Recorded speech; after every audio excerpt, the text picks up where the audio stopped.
I think that there's two ways to answer that. I am not a believer that, feminism means that we hate men.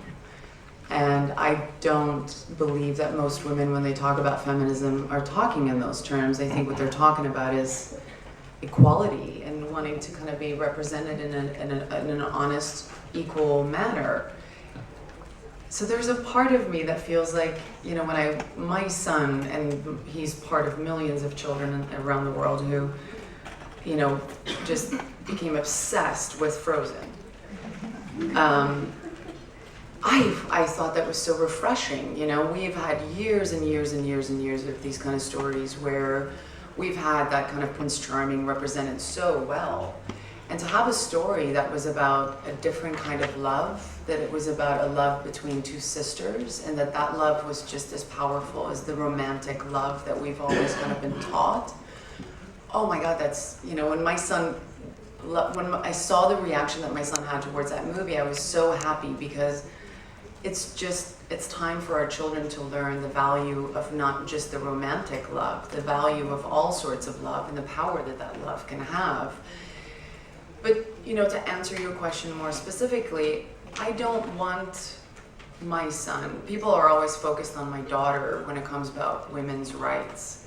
And I always say to him that I actually find myself more focused on my son when it comes to women's rights, because I don't think that we can,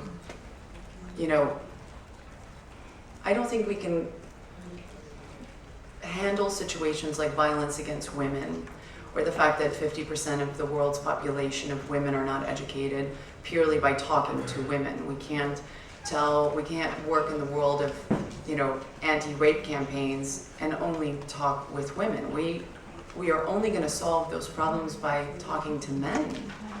We have to kind of raise our boys, our sons, to be the gentlemen that we want them to be, so that they're the ones treating women in the way that they actually should be treated.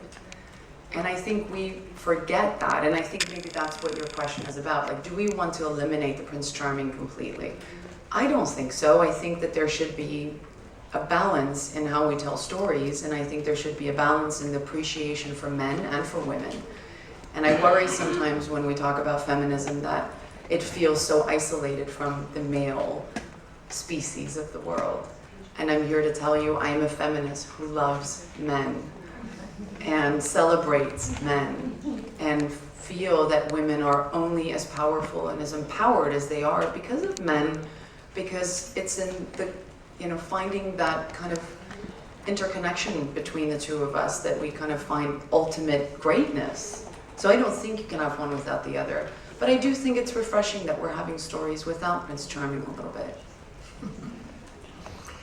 Abbiamo tempo per un'ultima domanda, quindi